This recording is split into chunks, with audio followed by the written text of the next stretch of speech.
Hello बच्चों, let's read this question. The question says the pressure P1 and density D1 of diatomic gas, जिसके लिए gamma है 7/5, change suddenly to P2 that is greater than P1 and D2 respectively during an adiabatic process. The temperature of the gas increases and becomes times of its initial temperature.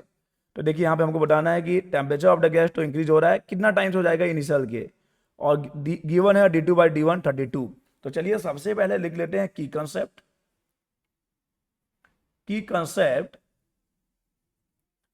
And the key concept for this question is adiabatic process।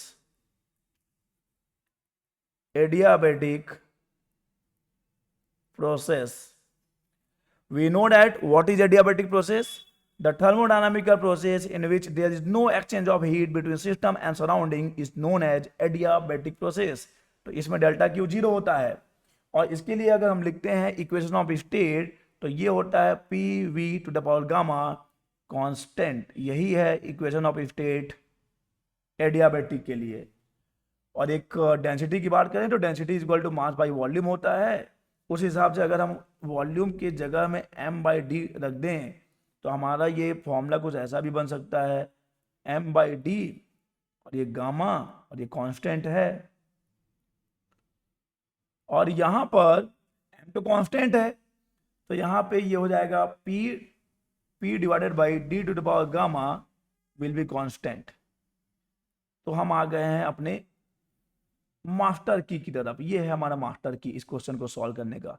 चलिए अब इस question को solve करते हैं। Question में given है d2/d1, densities का ratio है d2/d1 गिवन है, जो कि है 32। अब अगर हम लोग इक्वेशन ऑफ स्टेट लगा देते हैं, ये वाला फॉर्म लगा देते हैं इक्वेशन ऑफ स्टेट का, तो हमको क्या मिलेगा? P1 divided by d1 gamma is equal to P2 divided by d2 gamma. Okay, this is d2, ये d2 है बच्चे, ज़्यादा ही बड़ा हो गया d2। ओके, तो यहां से हम देखें तो हमको P1 बाई P2 का रेशियो मिल जाएगा d1 बाई d2, और इसका होल पावर है गामा, होल पावर हो जाएगा गामा। अब देख लो यहाँ पे P1 बाई P2 कितना आ जाएगा? d1/d2, देखिए d2/d1 32 है तो d1/d2 कितना आ जाएगा? 1/32 आ जाएगा, 1/32, और इसका पावर गामा इट मीन 7/5। तो इसको सॉल्व करने पे देखिए इसको आपको करना पड़ेगा 2 का पावर 5, 5 कैंसल, फिर 2 का पावर 7, तो यह आ जाएगा 1/128 आ गया। तो ये P1/P2 मिल गया हमको।